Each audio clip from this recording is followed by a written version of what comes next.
Line staff at the Bahamas Telecommunications Company get a new industrial agreement. The controversial Auditor General's report is tabled. And Bahama will be set for liquidation. We've got all these stories and more. I'm your host, Ava Turnquest, and this is the Tribune's Top 5.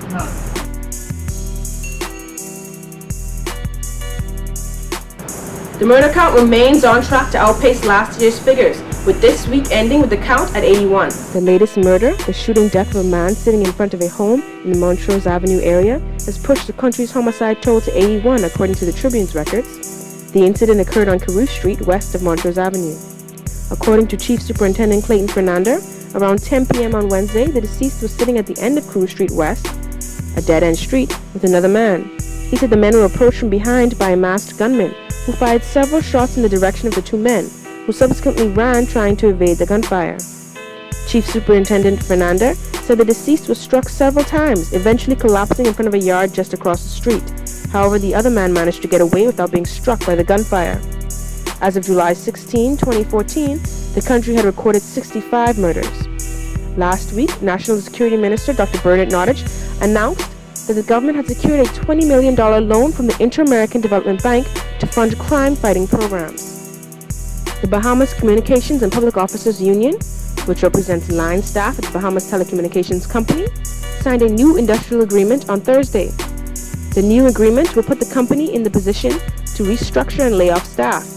In addition to voluntary separation employee packages, BTC is now also proposing outsourcing opportunities.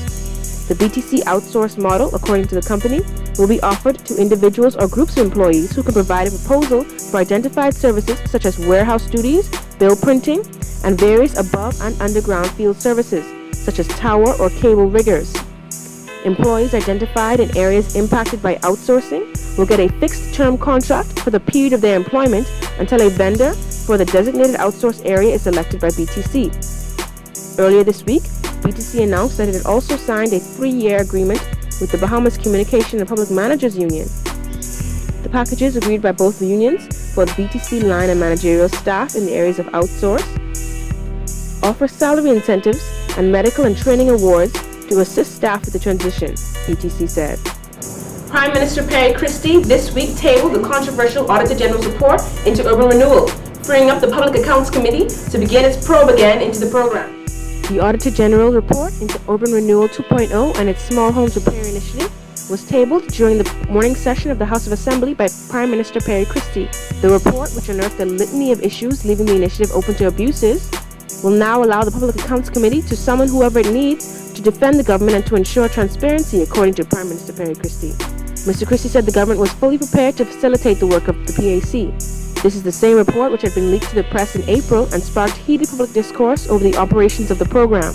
PAC Chairman Hubert Tripman said the summonses will be served on both co-chairs, Algernon Allen and Cynthia Mother Pratt, to appear before the committee within the next week in a bid to bring swift closure to a matter that has been severely delayed. Bahamians employed by Bahama will be paid for another 2-week period despite difficulties obtaining payment details from the stalled mega resort, it was confirmed this week. Prime Minister Perry Christie said every effort was being made to ensure that the more than 2,000 workers were paid according to their pay schedule. However, the Ministry of Finance was still working out the details on Friday. The government's commitment to foot the payroll for 1 month was part of a bid to block workers from being used as pawns, according to Attorney General Alison Maynard Gibson, in the aftermath of the resort's Chapter 11 bankruptcy filing. The average monthly sum for salaries is estimated to be $7.5 million, and the government has not indicated whether it was prepared to continue on for another month if a resolution was not met between the resort and its lender, China Export-Import Bank. After failing to reach an agreement in China to get the stalled Bahama Resort back on track, the government has filed a winding up petition in the Supreme Court. The move comes after Bahama filed for Chapter 11 bankruptcy in the United States more than 2 weeks ago, and negotiations in Beijing involving the government, the resort developer, China State Construction, and China Export-Import Bank proved fruitless. The Prime Minister said the best path for the country would be to take the fate of the project out of the hands of its developer Sarkis Mirlan and put it under the supervision of the Bahamian court system and appoint liquidators. Mr. Christie explained that talks in Beijing broke down because the resort refused to drop both its Chapter 11 bankruptcy filing and legal action against CCA in the United Kingdom in exchange for additional funding and the resumption of construction. However, developers fired back on Friday, accusing Mr. Christie of misleading the country over the details of the ongoing discussions in China and further jeopardizing the future of the resort. The resort called the government's late-night announcement that it would seek to liquidate the stalled project an unnecessary and reactionary distraction that would put both its staff and assets at risk. Hours later, however, the government released a press statement dismissing the claims as absolute nonsense. A Supreme Court hearing is scheduled for Monday. Want to get in on the discussion? Well, here's how you can. Like us on Facebook, Tribune News Network. Subscribe to our YouTube channel, Tribune242. Send us a tweet at Tribune242. Or log on to our website, Tribune242.com.